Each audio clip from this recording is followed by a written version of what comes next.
Bonjour, nous allons voir maintenant le principe des actions mutuelles. Donc, je vais vous expliquer c'est quoi le principe des actions mutuelles. Imaginez qu'on a un support ici, un objet 1. Sur ce support, on va poser un objet qu'on a nommé 2. La nature de contact entre les deux supports, les deux objets, est un point.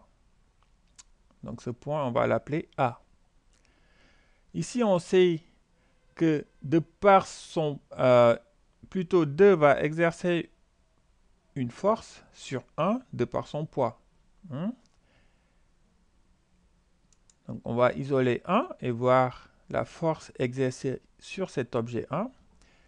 Donc on l'a nommé cette force A. Donc ici, on l'a nommé A de 2 sur 1. Donc c'est la force exercée par 2 sur 1 au point A. Mais pourtant, on a exercé une force sur 1, mais 1 ne bouge pas. L'objet 1 ne bouge pas. Pourquoi l'objet 1 ne bouge pas alors qu'on a exercé une force sur cet objet? Parce que tout simplement, 1 exerce une autre force opposée à la force qu'elle subit.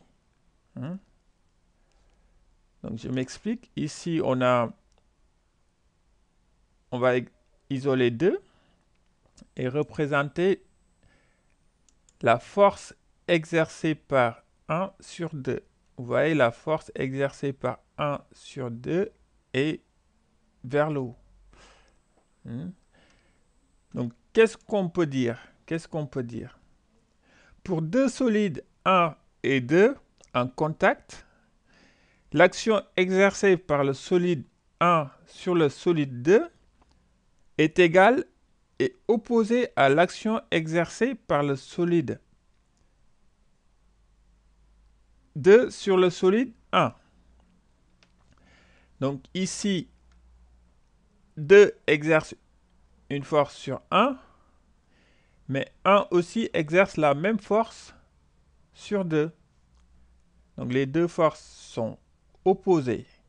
Les deux forces ont même direction, même intensité, même point d'application, mais de sens opposé.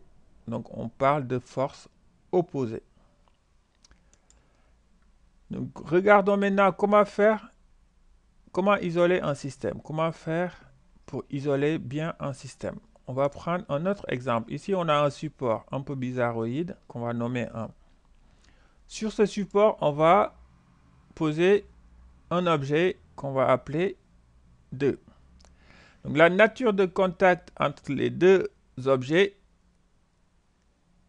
c'est des points. Donc A et B. Donc il y a deux contacts entre les deux objets A et B. Donc on rajoute ici le centre de gravité de l'objet 2. Maintenant, comment isoler ce système? Si on veut isoler 2, comment faire? Dans un premier temps, on va redessiner 2 à la même position et après exercer et tracer plutôt les actions qui sont exercées sur cet objet. Donc ici, on a 2 dans sa position d'origine. On trace les plans tangents communs, donc les plans qui sont tangents aux deux objets. Donc on les retrace ici à l'identique. Et maintenant, on peut tracer les actions exercées sur l'objet numéro 2, perpendiculaires au plan tangent commun quand même. Et en dernier, on trace son poids qui part du centre de gravité. Donc, en résumé, pour bien isoler un système, on commence par dessiner le système seul dans la même position. Après, on remplace chaque contact supprimé par une action mécanique, par une force.